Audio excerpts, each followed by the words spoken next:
આગળ સમાચારો તરફ નજર કરીએ તો જૂનાગઢ બાળિયાહાટીના તાલુકાના લાગોદરા ગામે ભ્રષ્ટાચારના ગંભીર આક્ષેપો કરવામાં આવ્યા। પુલ અને રસ્તાઓને લઈને ગામ લોકો અને ભાજપ મંત્રી દ્વારા તંત્ર પર આક્ષેપ કરવામાં આવ્યા છે।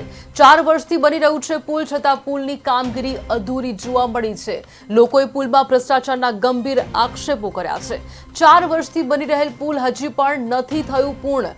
પુલની કામગીરીથી લોકો હેરાન પરેશાન થઈ રહ્યા છે, જ્યારે ખેડૂતો અને વિદ્યાર્થીઓને પડી રહી છે પારાવાર મુશ્કેલી।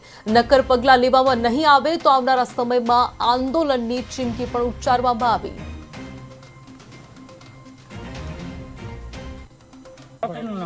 હું તાલુકા ભાજપ મંત્રી ભરત સોલંકી લાંગોદરા ગામનો સ્થાનિક નિવાસ છું। અમારા ગામની સમસ્યા આજે 4-5 વર્ષથી આ પુલનું કામ જે બંધ છે એનું મુખ્ય કારણ અધિકારીઓમાં જે તે સમયે વારંવાર મેં રજૂઆતો કરી, મામલતદાર શ્રીને, કલેક્ટર શ્રીને, મુખ્યમંત્રી શ્રીને તપાસના આદેશ, જે નબળું કામ થયું એ બાબતે આજે 4 વર્ષથી અમારા ગામના મેન મુખ્ય રસ્તો કહેવાય કે આજુબાજુના વિસ્તારમાં જે બધા લોકો વાડી વિસ્તારમાં રહેતા હોય તો અહીંથી ને જવા અવર જવાનો રસ્તો છે।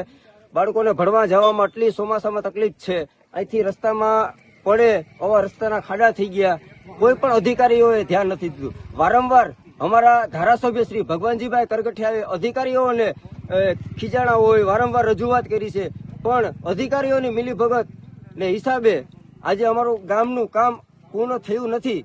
તો વહેલી તકે તાત્કાલિક ધોરણે આની ઉપર પગલાં લેવામાં આવે, આ કામ પૂર્ણ કરવામાં આવે અને આ 3 સાઈડ જે અધૂરી છે એને 4 દિવસની અંદર પૂર્ણ કરવામાં આવે। એ ખાસ અધિકારીશ્રીઓને હું રજૂઆત કરું છું। તાત્કાલિક ધોરણે આનો નિકાલ નહીં આવે તો અધિકારીઓની ઓફિસમાં જઈને ઉગ્ર આંદોલન કરશું। જે જિલ્લા કાર્યપાલક હોય, તાલુકા કાર્યપાલક હોય કે વહીવટીના જે પણ આના અધિકારીઓ છે, જવાબદાર અધિકારીઓ, આની તપાસના આદેશ આપેલા છે, એની હજી સુધીમાં તપાસ નથી કરી।